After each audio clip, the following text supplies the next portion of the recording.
Bonjour à toutes, bonjour à tous et Bonjour. bienvenue au Sanctuaire des énergies. Dans le cadre de ces nouvelles vidéos qui vous seront proposées tous les mois, notamment sur la chaîne YouTube Le Sanctuaire des énergies TV, nous accueillerons un ou une praticienne qui participe au centre de bien-être Le Sanctuaire des énergies. Aujourd'hui, nous accueillons Aurore Souris. Bonjour. Bonjour Aurore. Alors Aurore, tu es numérologue karmique et psychogénéalogique. Est-ce que tu peux nous expliquer en quoi consiste la numérologie ? Alors, en fait, la numérologie, déjà, on va aller déjà voir Pythagore. Je ne sais pas si tu connais. Non, mais tu vas nous expliquer ça.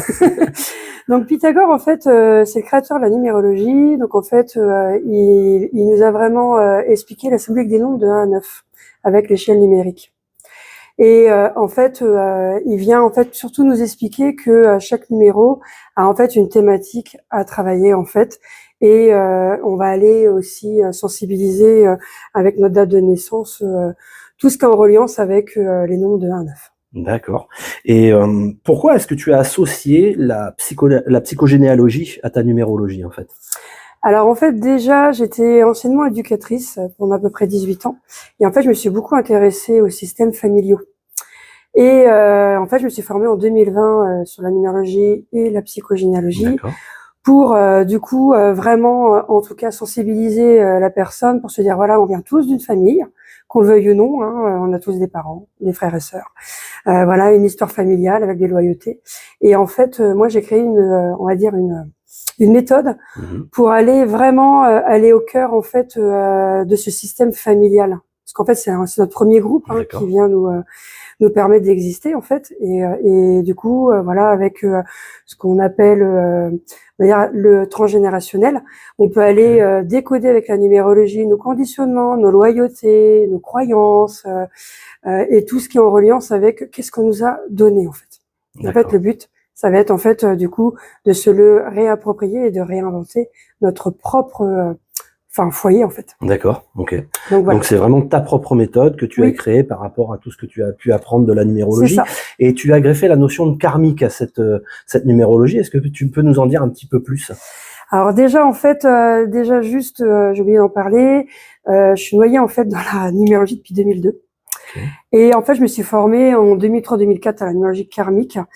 Et pour la petite histoire, j'étais ancienne Angevine et en fait j'ai fait ma première formation en Bretagne. D'accord. Comme quoi voilà, il y avait déjà une petite histoire derrière ça. Et en fait le karmique, ça m'a beaucoup aussi intéressée parce qu'en fait selon pareil toujours des croyances, on peut dire qu'en fait on peut avoir un lien karmique avec nos vies antérieures. D'accord. Et en fait, il y a certains nombres, donc voilà, pour les citer, tu as le 13, le 14, le 15, le 16 et le 19, c'est des mémoires karmiques qu'on peut avoir dans notre date de naissance. Soit dans le jour et le mois, enfin voilà, ou soit dans notre chemin de vie. Et en fait, du coup, pour vraiment aller en profondeur, j'ai aussi utilisé le tarot de Marseille. Parce qu'en fait, les numéros ont aussi des lames qui sont en reliance avec les mémoires karmiques. D'accord. Donc voilà, donc en fait c'est vrai que moi j'associe le karmique, le transgénérationnel et la numérologie traditionnelle pour avoir en fait une complémentarité en fait. D'accord. Voilà, et en fait quelquefois le karmique, on est tous reliés à ça, on peut avoir ce qu'on appelle des relations karmiques, des personnes qu'on revoit, voilà, on se dit bah ouais, c'est quand même bizarre, des schémas répétitifs. Et en fait, ça vient sans doute nous expliquer qu'il y a des choses qui n'ont pas été comprises et conscientisées par rapport à nos vies antérieures. D'accord, ok. Ouais. Ça, c'est passionnant. Alors, et comment est-ce que moi, je peux me dire à quelle occasion, en fait, moi, je vais me dire, tiens, j'ai besoin d'aller consulter Aurore parce que peut-être j'ai des choses à dénouer ou sans avoir forcément conscience de ces notions de karmique et psychogénéalogique. Qu'est-ce qui déclenche, en fait, le fait qu'on vienne te voir? Souvent, on vient me voir quand du coup, en fait, il y a un problème, un burn-out, une maladie. Moi, je trouve ça dommage, en fait, parce qu'en fait, pour moi, la numérologie, c'est un guide, c'est un facilitateur de vie, en fait. Donc, en fait, ce qui est génial, encore là, avant-hier, j'ai eu des jeunes qui sont venus me voir en séance, une vingtaine d'années. Et je trouve que c'est chouette parce qu'en fait, tu peux déjà voir ce qui va se passer sur, du coup, en fait, entre guillemets, ta route de vie et ton chemin de vie. Le mieux, c'est en fait, du coup, de venir quand on a besoin, hein, mais quand tout va bien, c'est encore mieux. D'accord. Parce qu'on est déjà plus prédisposé à aller, du coup, se dire, bah oui, effectivement, là, je comprends mon histoire, je comprends voilà, mon histoire karmique, par exemple, qu'est-ce que je vais vivre, voilà, dans les années à venir, ou même le moment venu. En tout cas, voilà, ça te permet déjà de poser les bases. Oui, c'est une feuille de route en fait sur notre vie qui permet de mieux apprendre à se connaître soi-même et de savoir un petit peu vers quoi on se dirige sur notre chemin de vie. Et comment dire, tu as besoin de quelque chose pendant les consultations en fait? Qu'est-ce qu'on doit apporter? Un arbre généalogique, quelque chose ou Non, pas du tout. En fait, c'est pour ça qu'il y a un travail préparatoire avant la séance. Donc moi, j'ai besoin en fait de votre date de naissance et votre état civil complet. Le premier qui est déclaré à la naissance. Ok. Voilà, le premier. Même si du coup, voilà, il y a eu par exemple des adoptions, voilà, ou des changements d'état civil, c'est le premier qui fait foi. Et moi, en fait, j'ai ma base, je fais mon travail préparatoire. Voilà, c'est pour ça qu'en fait, quand du coup vous venez me voir, voilà, vous avez un petit fascicule, puis la note explicative pour déjà se mettre déjà en fait au parfum. D'accord. Okay. Et la séance, elle dure 1h45 environ. Voilà.